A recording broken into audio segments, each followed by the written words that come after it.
kredit macam apa yang bisa dihapus tagihkan? Karena kemarin kan sempat ada euforia ya dari semua pelaku UMKM gitu. Wah, kredit gua bakal dihapus tagih nih. Lucu kasusnya. Jadi mau ngajuin kredit tapi lokasi dagangnya di mana? Ya bingung dia kan keliling gitu kan. Iya. Boleh harusnya karena kan bukan termasuk yang penerima Pelaku usaha UMKM. Ya, ini kan untuk Tapi di atas namakan keluarganya, saudaranya segala macam. mungkin bisa.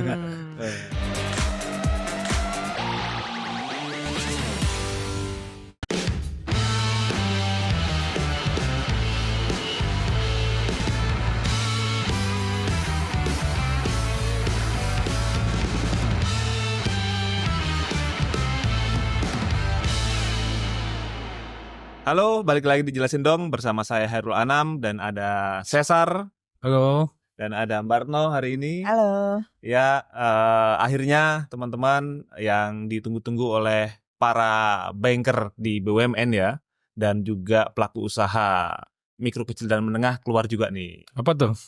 Itu adalah peraturan pemerintah nomor 74 tahun 2024. Sudah diteken sama Presiden Prabowo di tanggal 5 November kemarin. Jadi ini adalah dasar hukum untuk penghapus tagihan kredit macet UMKM yang selama ini mereka alami bertahun-tahun. Bahkan sejak era Presiden Soeharto. Gitu. Jadul amat ya. Sebelum lanjut, jangan lupa untuk subscribe kanal YouTube Tempo.co, dan buat kalian yang ingin membaca laporan-laporan dari jurnalis Tempo kan bisa klik link yang ada di kolom deskripsi. Dan jangan lupa untuk tidak menyebarkan produk bajakan karena di situ ada hak ciptanya. Nah, balik lagi ke PP 47 tahun 2024 ini yang kemarin sudah diteken sama Prabowo di tanggal 5 November kemarin. Nah, ini kira-kira ceritanya bagaimana nih? Karena kemarin kan sempat disebut bahwasanya Prabowo akan menghapus tagihkan kredit macet UMKM, dan juga ini keberpihakan pemerintah terhadap usaha mikro kecil menengah. Padahal sebetulnya aturan ini sudah sempat di-mention ya di Undang-Undang P2SK berapa tahun yang lalu. Nah, ini juga ada banyak pertanyaan nih, apakah semua UMKM yang akan mendapat yang akan dihapus tagihkan kreditnya? Nah, kira-kira dari temuan Cesar dan Mbak Retno, ini kira-kira apa ini yang terjadi ini? Kita cerita dulu. Cerita dulu bahwa ini tiba-tiba rame gitu kan. Rame di era Prabowo, seolah-olah ini program Prabowo yang baru yang menghapus tagih dari utang UMKM ini kan. Jadi waktu itu sempat ada pernyataan dari adik Presiden Yasin Joyo Hadikusumo ya, saat di acara Kadin lu ya, gue datang kan itu, ya.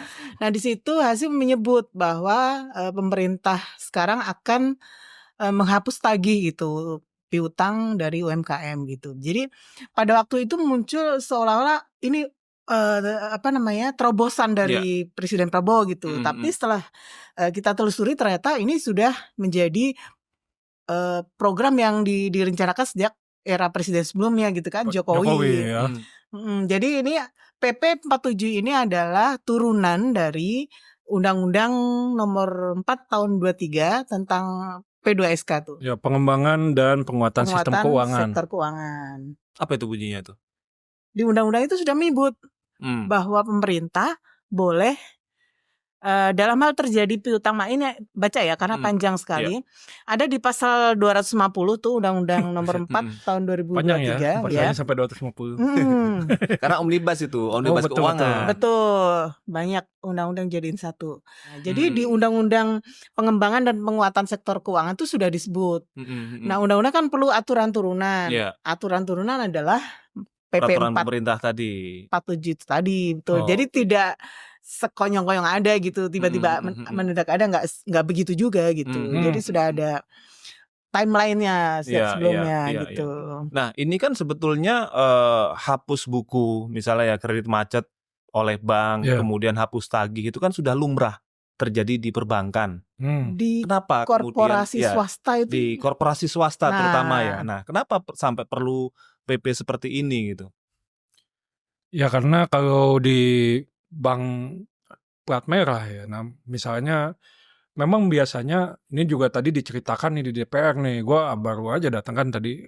Ini Dirut BRI Pak Sunarso ini menjelaskan cukup panjang di DPR, mengapa akhirnya muncul usulan ini. Bahwa tadi lu bilang, ini sebenarnya memang usulan dari perbankan sebenarnya, Iya. supaya dia bisa melakukan hapus tagih. Hapus tagih Nah, ya. hapus buku ini kan terjadi karena ya kredit macet yang sudah tidak bisa ditagih lagi gitu, dan memang bank ini tidak mau bukunya kotor lah ibaratnya gitu ya. Akhirnya dia melakukan hapus buku terhadap kredit-kredit yang bermasalah atau macet ya. Nah, sementara hapus tagih itu ketika dia hapus buku itu masih ada hak tagih, artinya meskipun di pembukuan udah nggak ada, itu bank masih bisa melakukan penagihan gitu ya kepada para nasabah. Dan ini nanti ketika ada pembayaran itu akan disebut pendapatan recovery. Iya. Nah, sementara hapus tagih ini adalah ya hapus utang secara permanen, artinya sudah tidak bisa ditagih lagi. Nah, dasar hukum ini diperlukan karena mereka khawatir ketika ini dilakukan, hapus tagih ini akan menjadi kerugian negara gitu. Karena Kalau di bank, BUMN ya karena BUMN. Kalau bank swasta udah biasa, Mbak ya. Ya, betul. padahal sebenarnya ada juga yang utang-utang yang sudah meskipun hak tagihnya masih ada, sudah tidak ditagih lagi gitu. Karena misalnya saya sudah tidak ada atau gimana ya, karena itu kan program-program kebanyakan di masa lalu ya, gitu. Untuk case yang ini gitu ya. Dan usulan ini memang sudah lama. Di zaman Presiden Jokowi sempat ada juga tuh, ini catatan gue ya, ada rencana pengen menghapus utang UMKM yang maksimal 5 miliar itu, tapi ternyata datanya memang agak sulit waktu itu gitu. Baru kemudian dimasukkan di Undang-Undang P2SK tadi. Betul. Oke, ya. Sebentar, gue ingin mengklirkan yang tadi Cesar bilang bahwa kemauan bank atau kemauan perusahaan untuk membersihkan rahasia sebenarnya itu aturan PSHK. Ya. Jadi memang ketentuan bahwa kredit yang macet itu kan harus dihapus buku ya. Iya. Hapus buku, kalau dulu hapus buku itu masih muncul di neraca gitu. Nah, kemudian dipindahkan dengan dihapus buku itu kemudian dipindahkan ke akun yang lain gitu, sehingga di neracanya menjadi bersih gitu. Tapi dia berkewajiban untuk mencadangkan sebesar nilai yang macet tersebut di akun yang lain. Nah, akun yang lain ini istilahnya akun penampungan lah gitu. Ini dia tetap wajib menagih piutang dari UMKM itu sampai kapanpun gitu, sampai kapanpun. Nah, ketika ada aturan baru bahwa bank boleh melakukan hapus tagih, maka di akun ini bisa dihilangkan gitu. Dan ini tentu menguntungkan buat UMKM juga ya, yang dia tercatat kreditnya macet situ kan. Nah, UMKM yang kreditnya macet itu, walaupun kalau dari sisi korporasinya, perbankannya dia bisa menghapus buku, jadi neracanya udah bersih, tapi tidak dengan si UMKM-nya. Dia tetap ditagih sama bank nih. Dia juga masih ada tercatat di OJK sebagai kreditur, sebagai debitur macet ya. Iya. Dia tercatat di sistem layanan informasi keuangan OJK. Jadi ya istilahnya masih blacklist lah gitu. Nah, untuk menghilangkan ini gimana? Pakai aturan ini tadi. Dengan aturan ini maka dia bisa menjadi ngutang lagi, punya akses lagi terhadap perbankan. Kalau sebelumnya nggak boleh kan, kalau debitur udah di blacklist nggak bisa pinjam ke perbankan lagi. Jadi masuk BI checking ya. Nah, Ini kayak anak-anak muda sekarang ini yang banyak kejerat pinjol. Belum kerja aja udah banyak kejerat pinjol. Kayaknya mau minjam modal susah ya Mas ya. Mau minjem modal juga susah. Bahkan mau nyari pekerjaan juga susah sekarang kalau BI checkingnya. Ketika di BI checking, wah iya. Cek juga situ ya. Balik lagi ke PP tadi. Nah, ini kan kemudian ada banyak pertanyaan nih Mbak Retno Cesar. Kira-kira kredit macam apa yang bisa dihapus tagihkan? Karena kemarin kan sempat ada euforia ya dari semua pelaku UMKM gitu. Wah, kredit gua bakal dihapus tagih nih. Gua jadi bebas, sudah bisa maju lagi ke bank untuk pinjam lagi. Nah, kriterianya seperti apa? Ya, sempat terjadi euforia bahwa UMKM yang sekarang ini bisa dihapuskan semua, nggak begitu juga gitu. Jadi ini adalah utang masa lalu semua. Yang bisa dihapus tagih, nggak ditagih lagi lah bahasa simpelnya ya. Yang nggak ditagih lagi itu adalah utang yang piutang yang sudah dihapus buku minimal 5 tahun lalu. Artinya jadi kalau sekarang 2024, November 2019 ya. Ya. Sekarang November 2024, berarti November 2019 itu sudah masuk hapus buku perbankan gitu. Iya. Itu satu. Yang kedua programnya udah nggak jalan. Jadi program zaman dulu kan ada nama-nama kredit ya, program pemerintah. Nih Ada catatan gua kredit. Nih, kredit modal kerja permanen. nah, Terus kredit investasi kecil lah misalnya Oke. gitu. Dan yang dulu-dulu lah sebelum adanya kredit usaha rakyat yang sekarang ini. KUT misalnya dulu. betul. Ada lagi yang gue inget zaman dulu banget, Apa tuh? KCK, Ya, itu juga tuh tadi. kredit canda kulat. Jauh banget ya kredit canda gula. Canda kulat. Itu masuk pelajaran di PS dulu. Nah, itu jadul. Tapi itu semua program Program pemerintah. pemerintah. Atau betul. kredit dari komersial bank-bank himbara juga bisa dihapus lagi kan juga? Bisa. Kredit program pemerintah itu bisa dihapus lagi. Atau kredit dari bank itu sendiri gitu Untuk ya. UMKM Perbankan kan juga punya program untuk ke mikro kecil gitu ya. Jadi bank itu dia punya sendiri program untuk memberikan kredit kepada UMKM, usaha mikro kecil menengah, mikro dan kecil terutama di sini untuk mendapatkan fasilitas pinjaman yang murah gitu ya. Itu bisa dihapuskan dengan persyarat tadi. Minimal Sudah dihapus 5 5 tahun yang lalu gitu. Nah, Dan kesana artinya gitu. Apalagi Zar? syarat hapus bukunya ini juga ada syaratnya. Itu kalau berdasarkan PP itu harus memenuhi 2 ketentuan ya. Jadi yang pertama dia adalah utang yang sudah direstrukturisasi tapi tetap macet. Oke. Dan yang kedua, bank ini sudah berupaya untuk menagih terus tapi ya masih macet gitu ya, nggak dibayarkan. Artinya karena klausulnya ini jadi keduanya harus dipenuhi.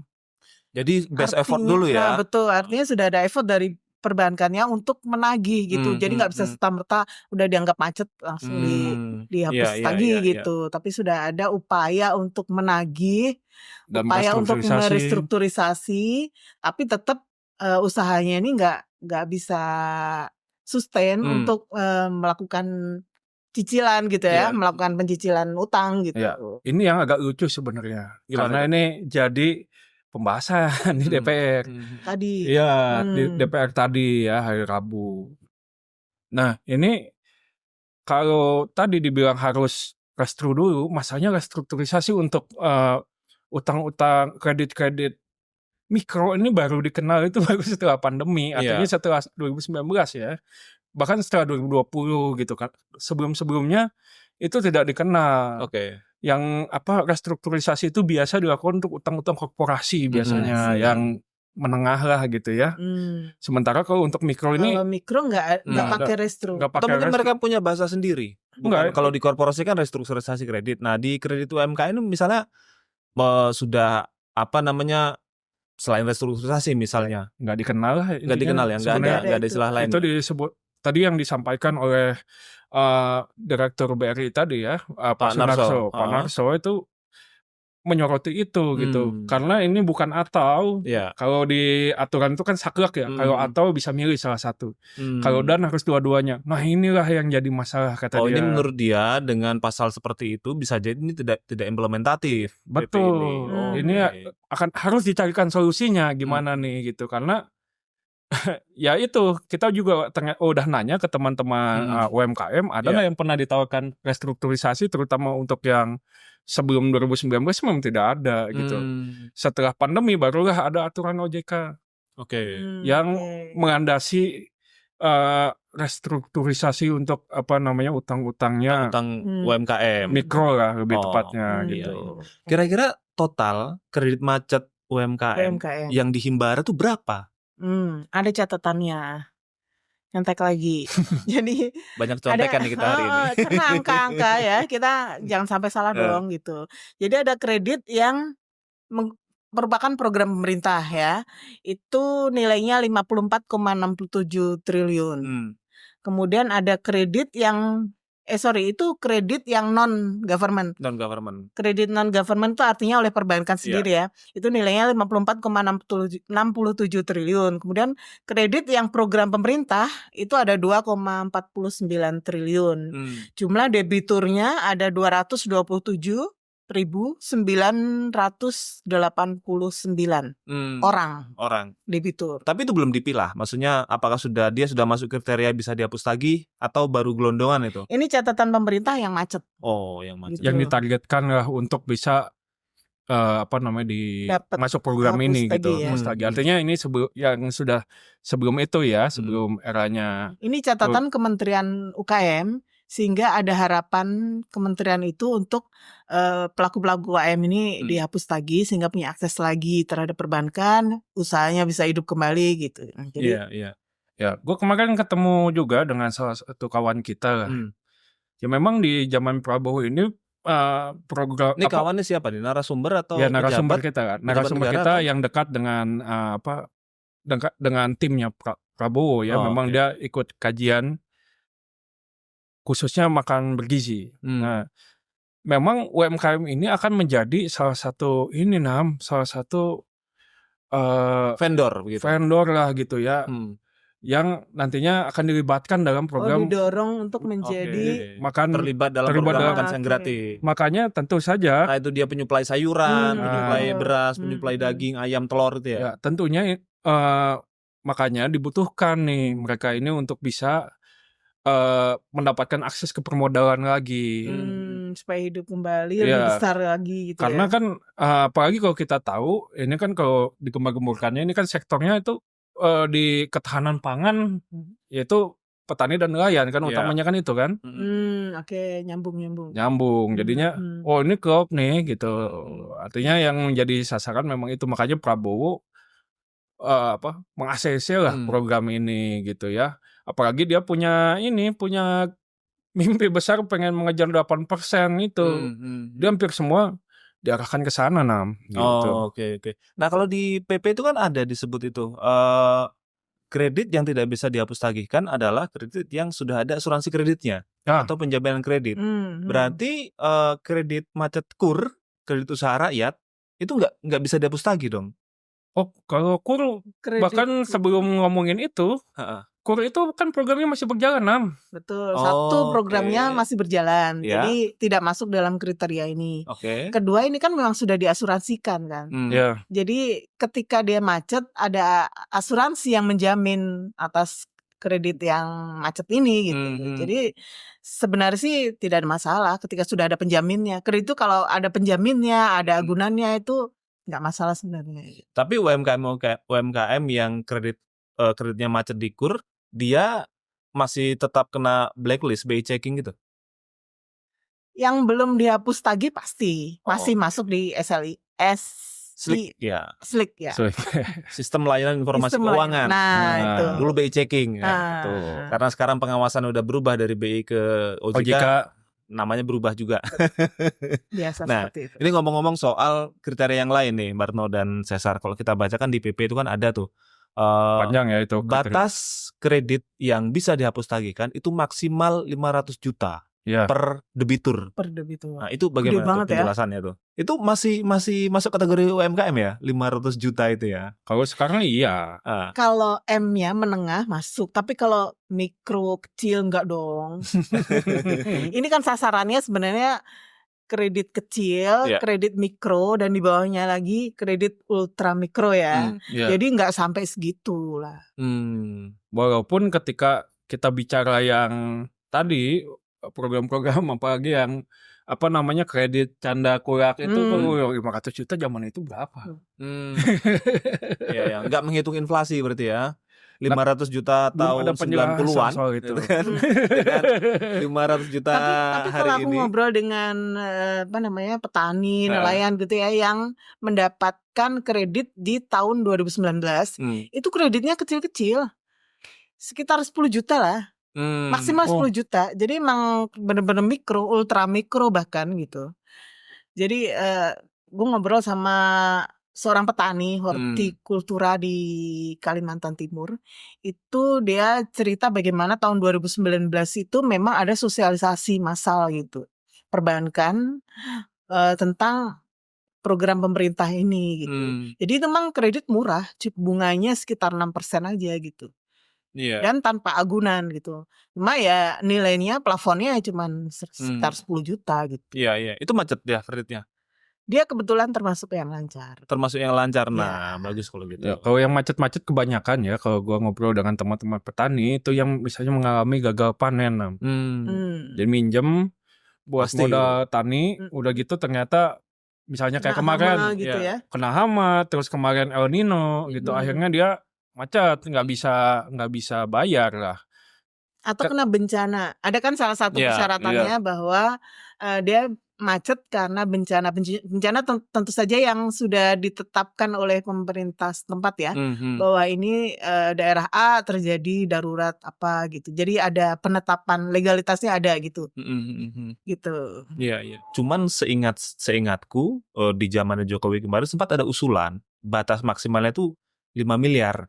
Nah, cuman waktu itu 5 miliar dianggap terlalu besar karena ini nanti akan jadi celah moral hazard yang sangat besar. Ada banyak nanti misalnya korporasi-korporasi besar gitu Jadi kan. nggak mikro lagi nanti.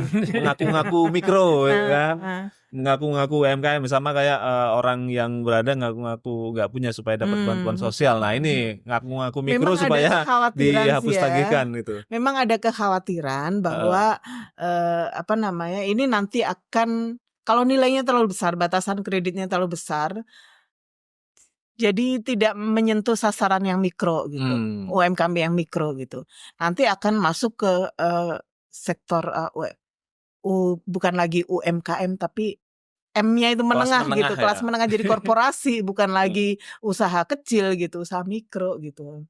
Tapi beberapa kali udah disebut ya tentang potensi moral hazard nih ya, Sar ya. Ya bahkan Sunarso tadi di rapat DPR pun juga membahas soal ada potensi moral hazard baik dari pihak nasabah maupun dari pihak perbankan, dia bilang. Jadi makanya kalau dari nasabah dia tadi mengusulkan ya harus sosialisasi harus jelas nih sebenarnya siapa sih yang menjadi sasaran ini nih. Karena sampai sekarang kan walaupun sudah ada tapi kan karena euforia di masyarakat ini jadinya simpang siur informasinya. Nah, dari perbankan juga bisa ada moral hazard, artinya bank bisa sekonyong-konyong melakukan hapus tagih gitu. Nah, karena itu, ini Himbara ya, Sunarso sendiri kan ketua Bank Negara ya. Ya, ketua himpunan bank-bank milik negara ya, Himbara. Itu mengusulkan supaya nanti ada tim verifikator gitu ya dari negara gitu ya. Jadi harus ada verifikasinya nih. Nanti bank ngasih data gelondongan, terus nanti tim ini memverifikasi data-data yang nasabah yang akan dilakukan hapus tagih ini baru dieksekusi gitu supaya tidak ada moral hazard both way atau celah hukum di kemudian hari. Jadi dari dua sisi, baik dari sisi nasabah maupun dari sisi perbankan gitu lah. Karena ya pasti takut juga gitu yang tadi ini bisa menjadi disebut sebagai kerugian negara meskipun sudah dijamin ya Mbak ya di aturan ini bahwa di PP ini bahwa tidak akan menjadi kerugian negara. Betul. Sepanjang dilakukan sepanjang ada bukti yang cukup, tidak tidak ada moral hazard gitu ya. Iya, dan sudah dilakukan basic effort tadi ya. Dan niatnya tidak ada niat buruk lah ya. Tidak ada niat buruk gitu. Jadi memang logis juga permintaan Sunarso ketika dia minta verifikator dilakukan oleh negara. Karena dengan putusan itu bank tinggal melaksanakan kan. Jadi kalau misalnya 5 tahun 10 tahun kemudian direktur ini yang menghapus tagih kredit macet UMKM, tiba-tiba Jaksa Agung datang. Wah, ini ada kerugian segini nih kalian nih. Pak, ini Pak aturan sudah ada. Nah, tapi kan ada begini-begini. Nah, mungkin permintaan verifikator negara itu tujuannya saat. Pertanyaannya siapa verifikatornya? OJK.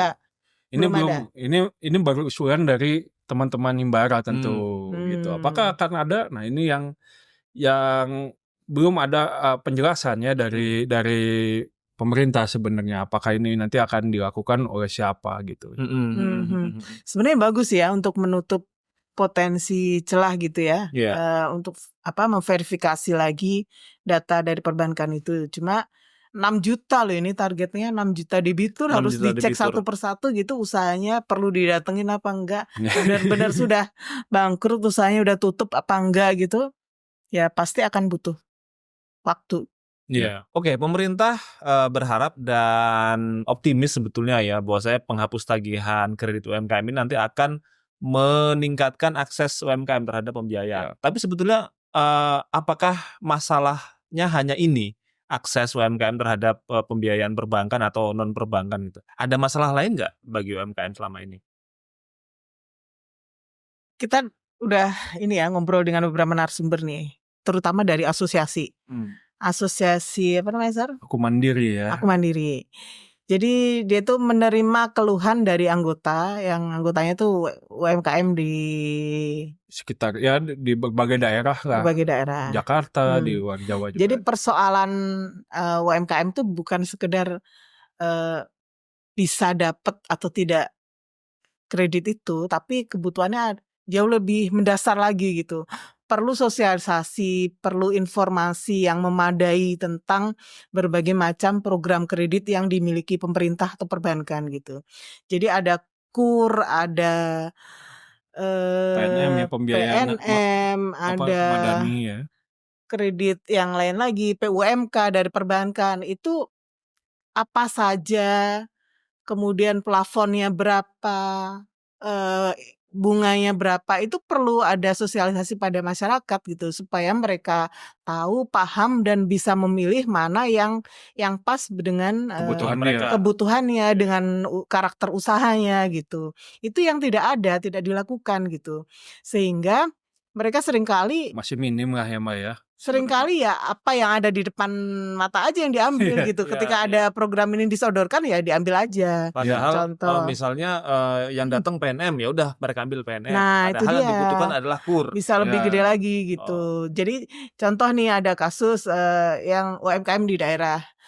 Ketika Pak Jokowi kan sering ke daerah-daerah gitu kan, belusukan kan ke pasar-pasar gitu. Pak Jokowi menawarkan kredit nih. Ternyata itu adalah program PNM yang plafonnya cuma sekitar 2 jutaan ya gitu. Karena pedagang di pasar yang ada di depan mata itu ya udah diambil aja mumpung ada kesempatan gitu kan, ada peluang diambil gitu. Ternyata plafonnya kecil sekali. Besoknya ketika ada tawaran program kredit yang lebih besar, KUR misalnya, dia nggak bisa lagi dapet gitu. Padahal dia kebutuhannya plafonnya tuh KUR yang lebih gede lagi gitu. Karena sudah atau sedang dalam pembiayaan PNM itu. Karena ini semua program yang disubsidi gitu. Tidak subsidi lolos bunga ya. checking lah gitu. Nah gitu. Itu salah satu kendala. Salah satu persoalan. Dan kadang-kadang ada juga misalnya kriterianya ini beda. Itu juga cerita dari teman-teman Aku Mandiri ya. Jadi asosiasi itu sempat mendampingi pedagang keliling di Jakarta dan di luar Jakarta. Nah, kalau untuk di Jakarta dia tembus, tapi pas di luar Jakarta dia nggak tembus dengan alasan tidak lokasi dagangnya nggak jelas di mana. Lucu kasusnya. Jadi mau ngajuin kredit tapi lokasi dagangnya di mana? Ya bingung dia kan keliling gitu kan. Iya. Jadi dia tuh kena coret, nggak bisa dapat kredit karena pedagang keliling, nggak ada lokasi yang pasti. Jadi bang nggak mau. Kalau area keliling misalnya, Tamrin Sudirman gitu, Starling gitu nggak bisa ya? Nggak bisa, harus ada lokasi tertentu. Pada rumahnya kan bisa yang tetap kan, alamat tetap gitu. Walaupun di kota lain bisa, misalnya di Jakarta itu katanya tembus gitu. Jadi ada perbedaan standar lah itu antara bank di satu kota dengan kota yang lainnya gitu. Oke, tadi kan udah beberapa kredit UMKM kita bahas dan salah satu yang sekarang jadi primadona ya, baik itu primadonanya buat UMKM dan juga buat perbankan, buat penjaminan kredit, buat pemerintah kan saat ini kredit usaha rakyat itu. Ya, KUR. Nah, KUR ini sendiri ya penyalurannya tiap tahun naik terus dan jadi harapan UMKM untuk dapat modal kerja murah atau modal investasi dan segala macam. Ada problem juga nggak di KUR ini? Ya, ini ada, gua mengumpulkan beberapa data ya namanya. Jadi ada dari Kementerian Koperasi dan UMKM tahun lalu ya, karena sekarang kan udah pisah ya. Terus juga kemarin kita juga menghubungi Ombudsman ya, yang mengawasi soal penyaluran KUR ini. Juga tadi di DPR juga suara-suara dari teman-teman DPR. Nah, salah satu masalah yang mencuat itu ini Nam. Jadi KUR yang di bawah 100 juta, tapi ketika mengajukan itu pelaku usaha dimintai agunan. Padahal kan berdasarkan aturan itu nggak boleh itu. Maksudnya tidak boleh dimintai agunan karena memang persyaratannya tidak memerlukan agunan gitu. Tapi pada praktiknya itu di daerah-daerah Ombudsman sendiri itu kemarin mengungkap di Padang ya, ada beberapa nasabah di Bank BRI yang dia itu dimintai agunan. Dan ini menjadi catatan juga, Bank BRI sudah memberikan pernyataan juga setelah ada temuan Ombudsman itu bahwa dia akan mengecek lah ya dan memperbaiki. Di beberapa daerah pun menurut anggota Ombudsman ya, Pak YK Hendra Fatika itu juga ditemukan permasalahan yang sama gitu ya soal agunan ini. Akhirnya direkomendasikan supaya agunan itu dikembalikan. Dan ini juga jadi catatan di monitoring dan evaluasinya Kementerian Koperasi dan UMKM bahwa untuk kredit mikro dan super mikro masih ada yang dimintai agunan walaupun tadi di rapat DPR dibantah sama Pak Sunarso tuh katanya kalau misalnya minta agunan namanya bukan KUR katanya gitu. Jadi komersial ya. Iya. Kredit biasa, usaha, normal. Iya. biasa. Dan kalau misalnya ketahuan itu banknya akan disanksi dan tidak akan dibayarkan subsidinya. Karena memang subsidi bunga ya. Tapi memang catatan dari Pak Yega kemarin ya, dia diminta agunan, tapi dari petugas banknya itu dia menaikkan plafon. Jadi misalnya plafonnya sekian, 100 juta misalnya untuk KUR ya, si petugas ini naikin, dikasih 150 deh atau 200 gitu, tapi minta agunan gitu. Nah ini kan sebenarnya melanggar ya, nggak boleh, ini melanggar ketentuan tadi, persyaratan penerima kredit gitu. Kadang dibilang dititip aja dulu gitu. Si ininya surat tanah atau apa gitu. Ya. Tapi memang itu banyak catatan. Bukan cuma itu, di evaluasinya Kemenkop itu ada bejibun yang masih menjadi catatan. Bukan hanya dari pihak penyalur tapi juga dari pihak yang meminjam juga, UMKM-nya juga. Misalnya nih kalau dari penyalur ya, dan penerimanya juga itu misalnya KUR diterima sama ASN, ya ada beberapa catatan nih. Catatan dari Kemenko Ekonomi ada, terus dari Kementerian Koperasi juga mencatat ada tuh ASN yang menerima KUR, padahal kan ASN usaha apa lagi? Nah udah gitu ada juga ASN nggak boleh ya? Nggak boleh harusnya, karena kan bukan termasuk yang penerima pelaku usaha UMKM. Ya ini kan untuk UMKM. Tapi di atas namakan keluarganya, saudaranya segala macam. Bisa. Nah yang lainnya itu dari sisi penerimanya nih, KUR kan buat usaha ya, tapi ada catatan ini yang gua lihat dipakai buat renovasi rumah. Ada banyak itu. Ini yang lebih jangan sampai yang begini-begini ini yang dapat hapus tagih kan. Iya. Tapi KUR kan nggak dapat hapus tagih, masih aman. Maksudnya mungkin yang dulu-dulu kan ini kan bukan praktek baru ya gitu. Ini yang harus diverifikasi. Jadi sebenarnya masih banyak PR ya pemerintah dan juga industri UMKM kita, dan pembiayaan hapus tagih ini nggak serta-merta meningkatkan akses UMKM terhadap pembiayaan, tapi ada banyak tadi masalah yang Barno dan Cesar sebutkan tadi. Tapi ada kekhawatiran lain. Karena peraturan di sini kan plafonnya sampai batas 500 juta itu. Jangan sampai ini menyentuh pelaku usaha yang lebih tinggi lagi gitu.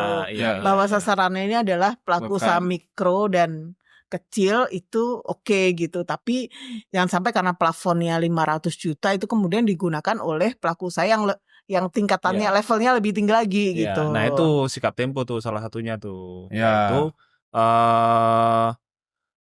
aturan ini sudah keluar penghapus tagihan kredit macet. Nah cuman ada beberapa celah di aturan tersebut, termasuk yang plafon 500 juta. Yang 500 juta itu karena sudah ada banyak praktik perusahaan-perusahaan besar, korporasi-korporasi besar itu memecah utangnya ke beberapa perusahaan-perusahaan afiliasinya dan segala macam supaya kreditnya itu bisa kecil dan masih Terpenuhi. masuk dalam kriteria UMKM. Jadi 500 per perusahaan gitu ya. Nah, Akhirnya itu. dapet lah. Nah, jangan nanti supaya si eksekutornya ini bank ini harus lebih teliti lagi nih. Jangan hanya melihat di PP, oh udah masih masuk 5 juta nih, ya udah dihapus lagi. Padahal kalau diteliti lagi, jangan-jangan itu afiliasi dari perusahaan-perusahaan besar. Ya, Nah, artinya betul. verifikasi tadi menjadi betul, penting ya. verifikasi. Itu. Ya kalau misalnya tadi Pak Narso bilang, gua nggak berani, Himbara nggak berani verifikasi sendiri daripada nanti ada kasus hukum. Ya udah nanti kita bisa diskusikan lagi ya, bisa dibahas lagi kira-kira verifikator yang lebih pas yang mana nih Ya. untuk menghindari kemungkinan tadi. Ya. Apalagi masih ada persoalan di hukum tadi ya, yang tadi kita ceritain bahwa kalau syaratnya itu harus restrukturisasi dulu dan Ya. tidak ada itu gimana. Nah, itu artinya aturan ini masih harus dibenahi lagi nih Nam. Jadi masih banyak PR ya. Dan UMKM juga jangan senang dulu karena tidak semua UMKM yang dapat. Nah, apalagi ingat kalau programnya masih berlangsung Ya. berarti tidak termasuk. Oke, cukup ya. Saksikan terus program Jelasin Dong di youtube.tempo.co dan dengarkan di Spotify Jelasin Dong. Dah, sampai jumpa.